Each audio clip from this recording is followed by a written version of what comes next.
Understanding phase issues.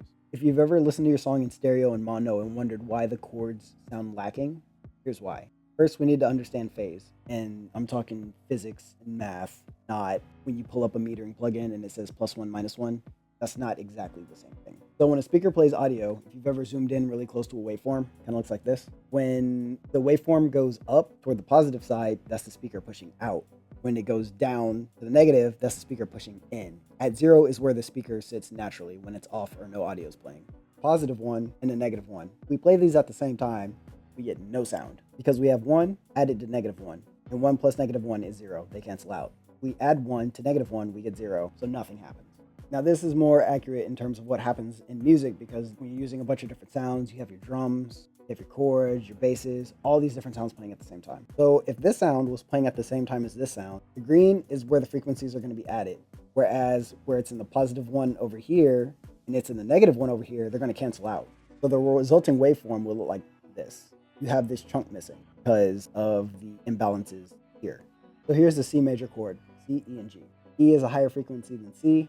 G is a higher frequency than E, which means there's more waves. Now imagine what I just showed you with the frequencies canceling out when they add up. This is what's going on. Maybe try thinking of it like this. I'm going to circle where the same number appears twice or more.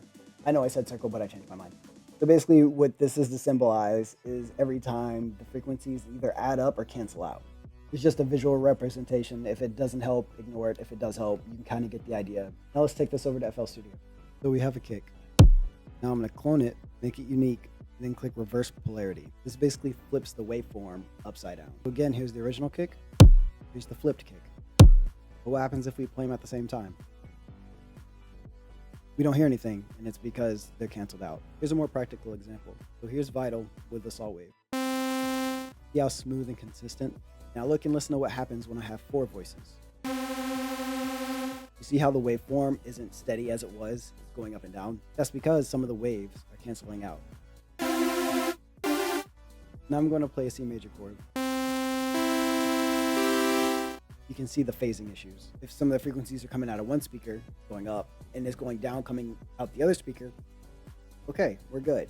However, playing off one speaker, if part of it's going up and down, speaker can't go both ways at the same time. This is why your synths sound like they're lacking in mono. You could layer it with other sounds to maybe fill in or add to the frequencies that might get lost. Or if you're using Serum, for example, you can use an odd number of voices and then change the blend. So I hope that helps. Follow me for more tips.